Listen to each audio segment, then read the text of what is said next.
Ray McGuire overcame incredible odds to make it atop Wall Street. Now he's running for mayor of New York City so more people can achieve the prosperity that he did. McGuire jumped into the race after 15 years at Citigroup, where he served most recently as the global head of corporate and investment banking, after climbing through the ranks of an overwhelmingly white profession. He was raised by a single mother in a modest home in Dayton, Ohio, and went on to Harvard, where he also earned law and business degrees. On this week of Influencers, Ray joins me to talk about corporate America's response to the attack on the Capitol, what's wrong with COVID vaccine distribution, and his plan to help the country's biggest city bounce back.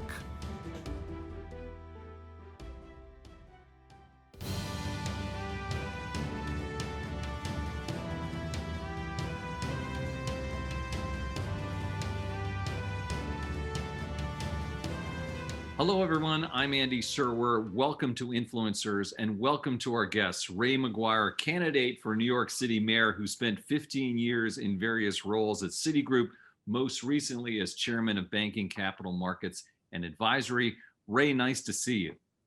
Nice to see you, Andy. How you doing? Thank you for having me. Doing all right. Thank you for joining us. So, Ray, let me ask you straight off, why do you want to be mayor of New York City? You know, Andy, that's what my 94-year-old mother asked me when I told her I quit my job to pursue this journey. Listen, I love this city. I love the city. It's where I met my lovely wife, Crystal, and where we're raising our three children, Leo, who is 8, Ella, who's 18, and Cole, who's 20, who will this evening start as a starting point guard for the Orlando Magic. But, you know, right now, this city is suffering. We're managing 3 existential crises: crisis of the pandemic, crisis of the economy as a result of that, and crisis of racial and religious segregation. So what I've done is kind of how I got here. Who I am will inform why I want to be mayor and why it's so important. Who I am, and is I came from the other side of the tracks. The other side of the tracks. I was raised by my single mother. I didn't know my father. My single mother and my grandparents raised me and my 2 brothers in a home that at any point in time had half a dozen foster children with us. And I grew up across the street from the Howard paper mill. And sometime it emitted fumes that were so strong that the only way that we could breathe was to open the refrigerator door. And I knew when my mother, who was a social worker, had to make the debate between putting food on the table or paying Dayton Power and Light the gas and electric bill or putting tithes in the church. And I know what it's like when you hear that conversation taking place. And I know what it's like when you have no money and you have to wash the tin foil. And what it's like when you get to the end of a bar of soap, you put as many of them together as you can and boil them to convince yourself that you have a bar of soap. I know what that's like. So I know what it's like not to have. And I know what my mother sacrificed for me and my 2 brothers to get here. My mother sacrificed so I can have an education. And it was education and her sacrifices that allowed me to get here. And so when I came to New York, I had 3 things. I had a great education, I had a lot of debt, and I had no money. And New York has been great to me. It gave me the opportunity, with all the sacrifices and with the education, to come here and to compete in one of those most competitive fields that exist anywhere. And to do that for 36 years at the highest level. So, Annie, I take my lived experiences, how I got here, my foundation, and my knowing what it's like not to have, and what I've been able to do in business on Wall Street, in business, managing and leading for 36 years, and the relationships. And I bring all that together, and it's a city that I love, and it's at a point in time where you can make a difference. And so I can make a difference in the lives of so many, especially those kids, Black and brown, who look like me. And that's what this is about. And that's why I'm running. You propose, Ray, an economic recovery plan called Go Big, Go Small that calls for major investments in infrastructure, skills for training workers, support for small business. And you say it'll be the biggest job plan in generations. Why focus on those areas in particular? Because right now we are in the midst of a crisis. And what I've written about is today, George Floyd and COVID have been the big reveal to 400 years of systemic inequities in education and in the economy, in healthcare, and in the criminal justice system. And what my go big, go small vision is to make certain that we do, and I lead the biggest economic recovery, inclusive economic recovery in the history of this city. It is fundamental. It is fundamental for this city to achieve the greatness that it so deserves, that we fix the economy. You got to go big. You got to go small. You got to fix your small businesses, and you got to put people to work. So my strategy is to employ hundreds of thousands of New Yorkers, all of whom live in New York within the 5 boroughs. I don't want to import the talent, so that we can grow our way out of this crisis. And we can do that. We did in the 70s. At the height of the Great Depression, we built the Empire State Building. We built the Chrysler Building. We got out of the 70s when business, labor, and government came together. And we can do this today. We got to make it inclusive, because up to this point, it hasn't been. Let me ask you about COVID, Ray, because there's news that New York City is running out of vaccines. So how would you assess the way that Bill de Blasio and Governor Cuomo have handled the pandemic and the distribution of the vaccine, and what would you do differently? So what I would do differently is you have to plan for this. And given what I've been able to do for 4 decades, is plan. You have to plan for worst case scenarios, and you have to not only plan, you have to go through scenarios, and you got to get the right team in place. We knew the vaccine was coming. We knew the vaccine was coming. We should have spent endless days planning for how we're going to distribute it, for one, endless days planning on informing New Yorkers of the impact and necessity to take the vaccine, while also emphasizing what we have been somewhat effective at, social distancing and mask.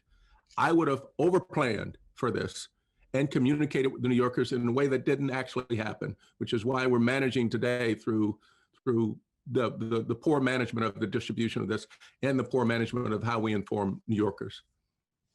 You've raised a bunch of money so far, Ray. I think maybe $5 million, a lot of it from wealthy backers. There'll be questions about whether New Yorkers can trust you, that you'll look out for their interests, the working people, when your campaign draws on so much support from wealthy individuals. Well, I want to be clear about this, Andy. We've been able to attract contribution from 3,700 people across the spectrum, which is how I exist. I'm fluent in the streets and the suites. We've identified some high dollar donors, but we got some low dollar donors as well. And it's all New Yorkers who've come together, regardless of race, creed, zip code, color, to participate in my campaign, because they recognize they want something different. All the promises of the past have not been fulfilled. As a matter of fact, it's gotten worse. It hadn't gotten better. It's gotten worse educationally. It's gotten worse economically. It's gotten worse in the healthcare system. It's gotten worse in the criminal justice system. It has gotten worse. So people want a change. They want something different. I'm like Shirley Chisholm. I'm unbought, unbossed, unbound.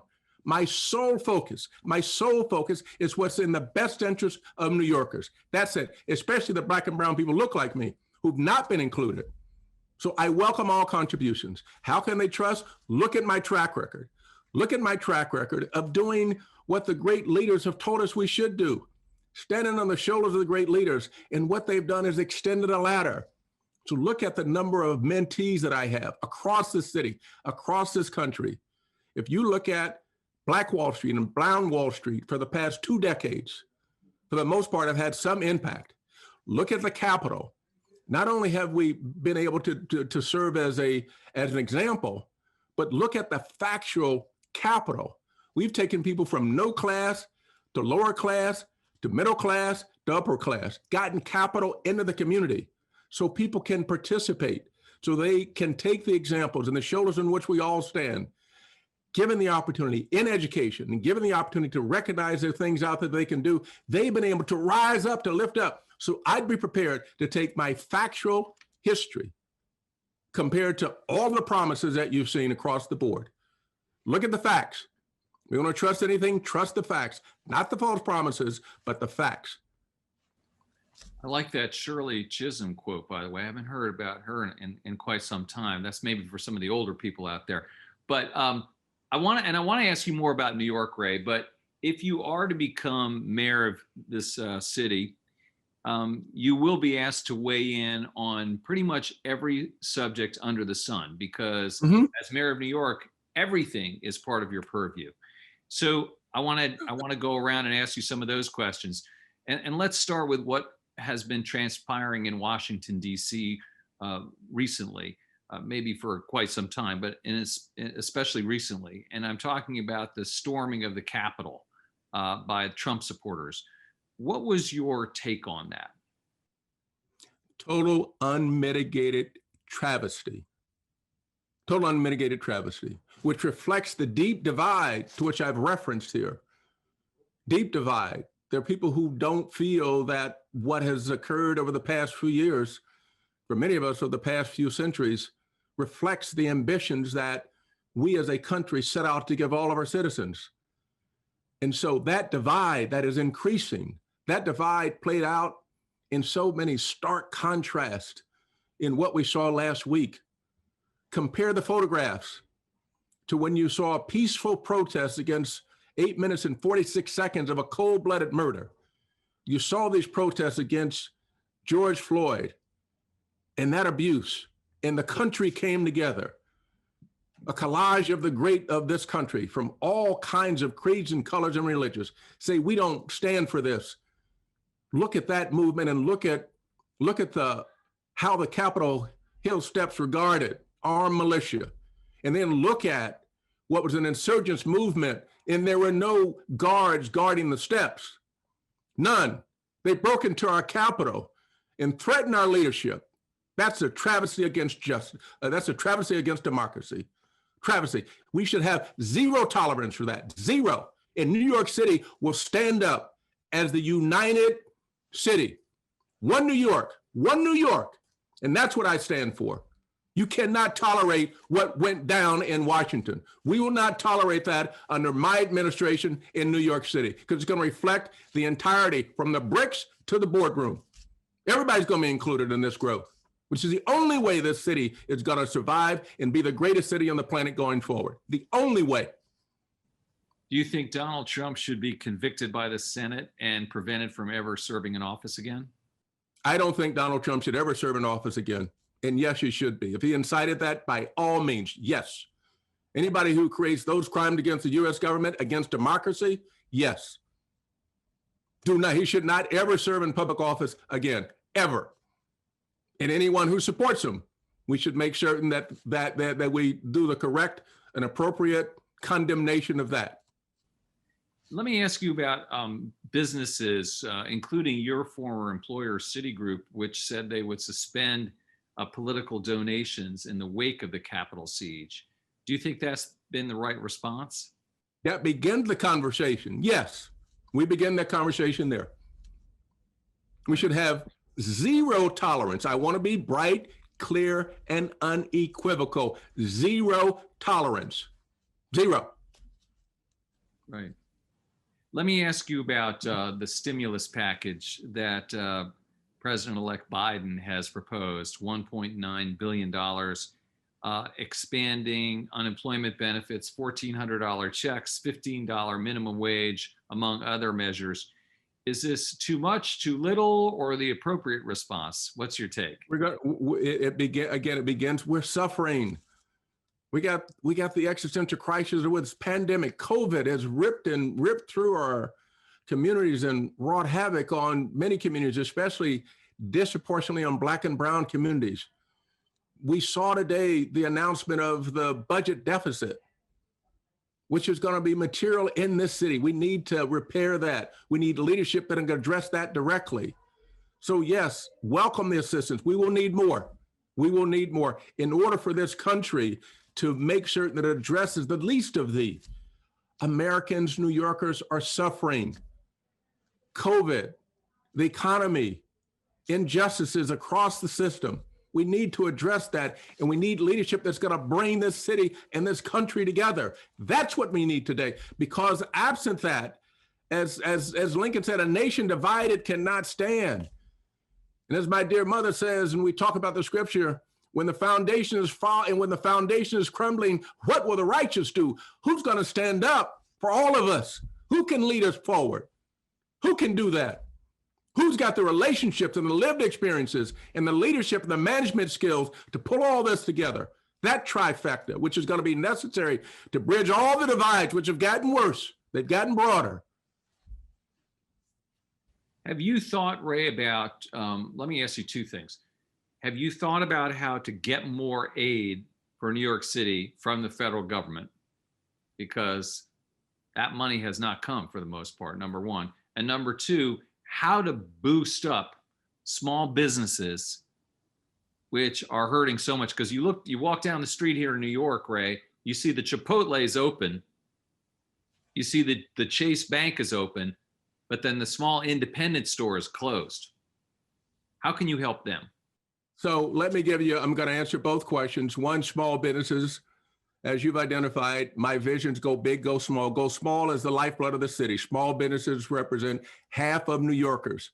Half of New Yorkers work for a small business. So I want to do a couple of things. One, I want to give a lifeline to those small businesses. I want to put money into the community banks. I want to make certain that the bureaucracy that exists for small business formation, that we eliminate that. I want to give a lifeline to the existing small businesses, one of three which are out of work now, that are shut down and may not come back. And I want to make it easier and incentivize the formation of small businesses.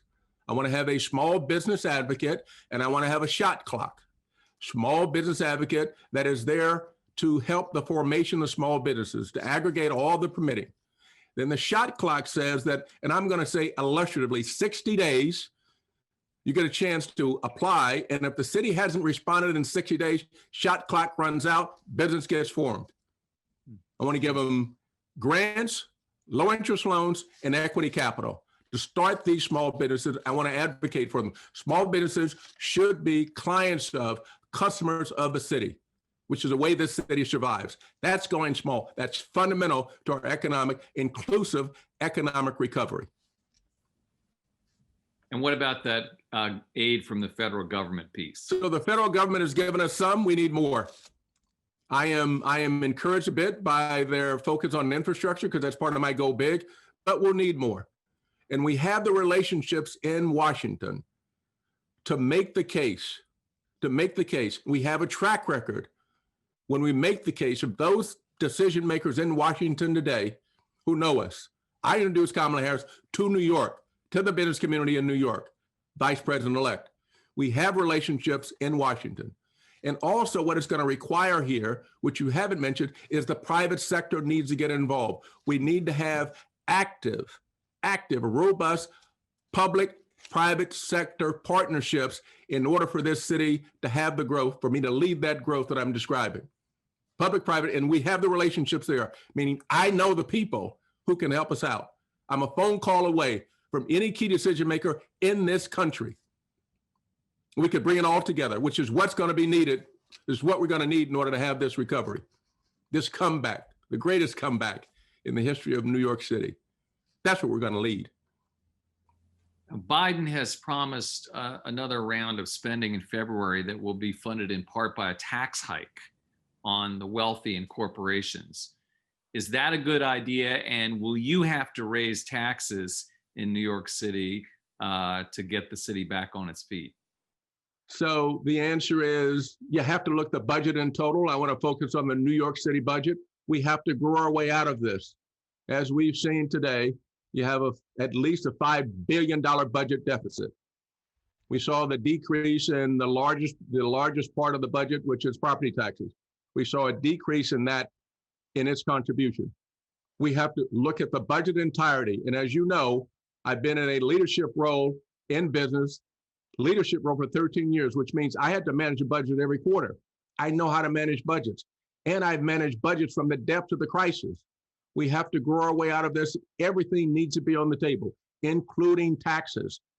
We can't tax our way out of this. And those who have the resources, like me, and others will have to contribute more. But we need to make certain that those tax dollars are well used.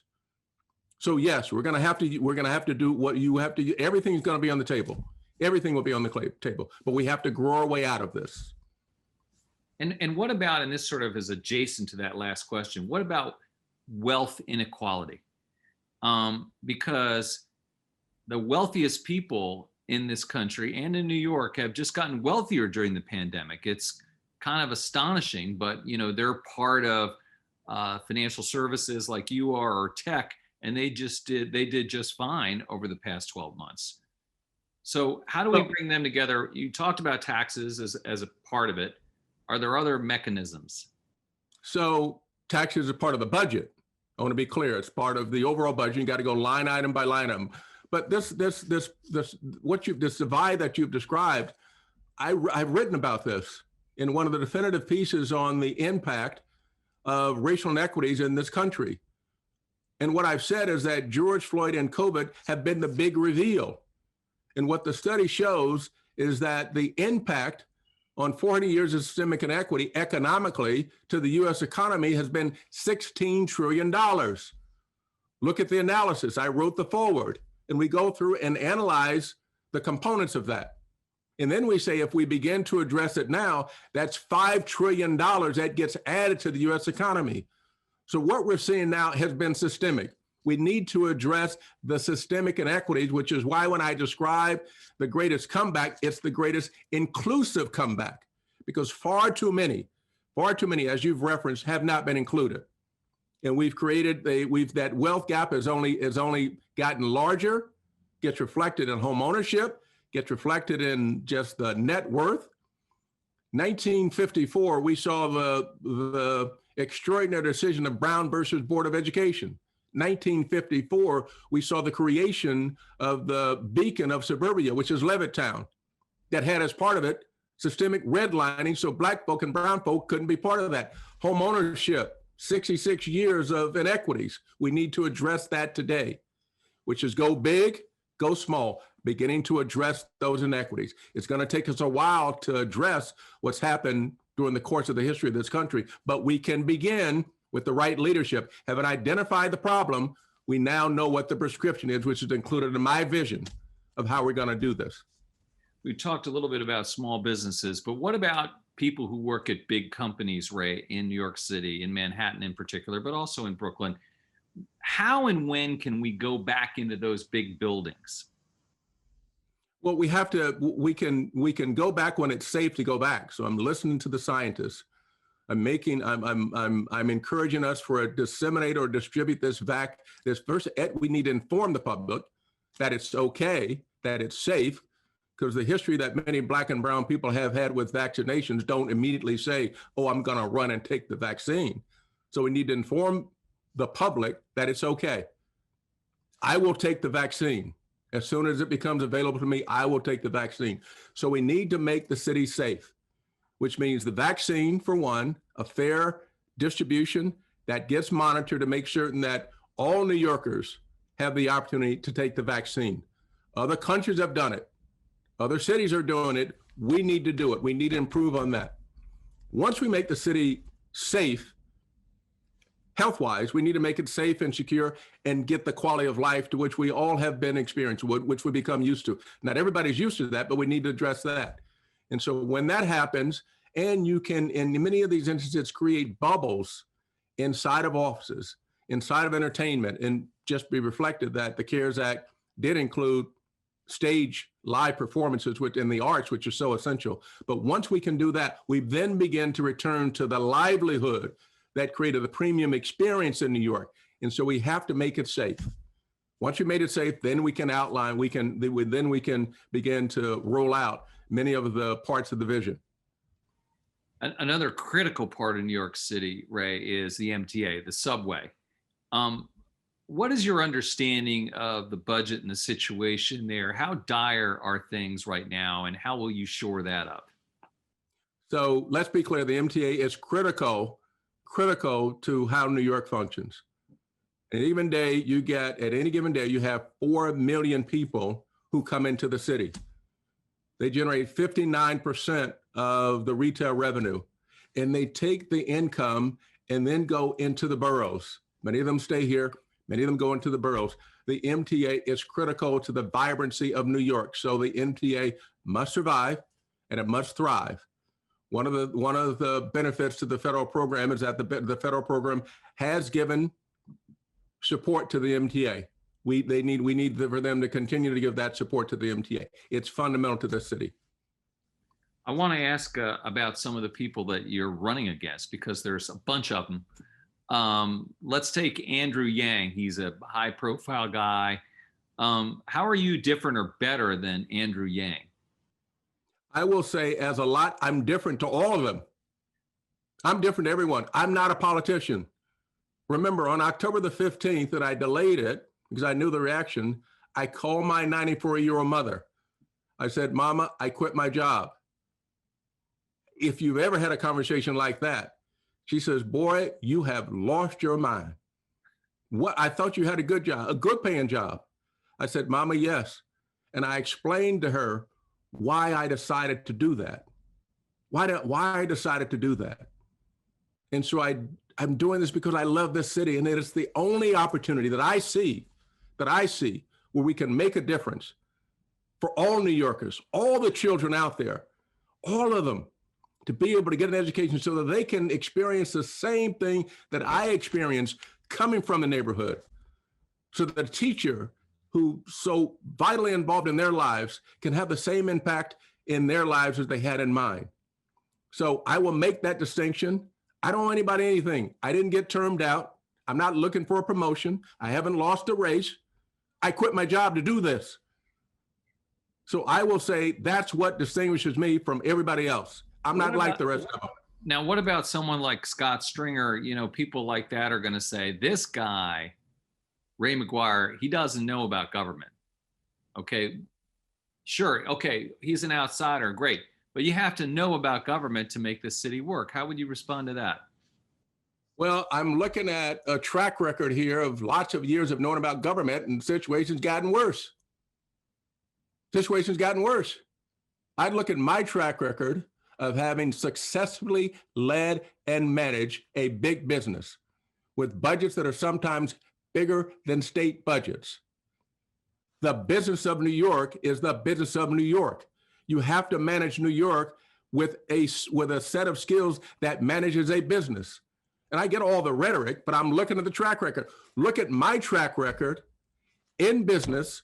Look at my track record as a private citizen, and I'm prepared to put that track record of success, of tangible, demonstrable success, with promises filled with under-promising and over-performing, which is the only way that anybody who looks like me could have lasted in that job for 13 years. Nobody else in the history of Wall Street, longest in the history of Wall Street. I will put that track record up against anybody who's in this race, and look at that track record and what I've accomplished, especially for Black and brown folks, relative to what's been accomplished by all the others. I'm prepared to put that track record up there. Look at the facts. They say, look at the lily work. I'm prepared to have that lily work judged. Just a couple relative to all the rest of them. So I see what has gotten, I see what has resulted in all the people who can manage this. Situation's gotten worse. The divide has grown larger. What's that? Look, where's that got us? You'll also have to get along with Governor Cuomo in this new job if you get it. Do you get along with him, or will you get along with him? Absolutely. So it's a relationship of respect and admiration. Governor Cuomo, the two senators, known them for a long time, supported them, and will continue to. So it is not only the governance in the state, but also the governance in the Capitol where we have relationships. And we all have to come together. This divisiveness, these ad hominem attacks, we got to rise above this. What is it going to advance us? What will it advance us? What has it advanced us? Nothing. We've gotten worse. It is about time to get rid of all that BS and come together and be part of great leadership. We got a chance to change the course of history. And if we don't take this opportunity and we all don't step up, there ain't no cavalry, ain't no plan B. We don't get it done now. it's going to get worse. That divide is going to get starker. So all the divisive language, I could care less about all of that. I'm caring about what's best for New York, who's going to lead this New York, who can bring this New York together. One New York, not divided. When somebody picks up your garbage, you have no idea what political affiliation they have. You're going to make certain your garbage gets picked up. That's what you care about. So why don't we focus on things that are fundamental to the quality of life in this city to make certain that we come together, not get all of that petty divisiveness. We saw what happened with that last week in Washington. Why do we want to continue that travesty? That's not who we are. That's not the best of who we are. That is not the best of who we are. I want to get the best of us so that we can show the world that we remain the best city on the planet. That's what I'm looking for. And that's the leadership. That's the governance structure. The best people, the brightest minds coming together, regardless of affiliation, for the best interest, sole motivation is what's in the best interest of New York City. That's it, plain and simple. All the rest of that stuff doesn't matter to me. Last question, Ray. New York City sports teams. We haven't had many championships across the board. Baseball, football, basketball, hockey, not so many lately. Do you have any vision or hope or advice for those teams? Who do you root for? We go through cycles, and we may be kind of in a different cycle now, but we'll come back. I'm good. I believe in New York. I believe in New York City teams. Remember, the comparable is still around the country. It's still to New York. We still set the standard. And so when we return to our winning ways, we still will be the beacon. We still will be the center against which the standard against all other sports teams and all other cities judge. What happened in New York? Where's New York? You're not talking about what happened in any other city. In any other city, is talking about what's happening in New York. That's the New York that I'm talking about. Remember, I started at the bottom. Now I'm here. Started at the bottom, now we're here. We can get this done. I have zero reservations about our ability to win. None whatsoever. We come together and we have the right leadership. All right, we're going to have to leave it at that. Ray McGuire, candidate for New York City mayor and former Citigroup executive. Thank you so much for your time. Thank you for having me, and let's go New York. The greatest comeback in the history of this great city. Thank you. You've been watching Influencers. I'm Andy Sherwer. We'll see you next time.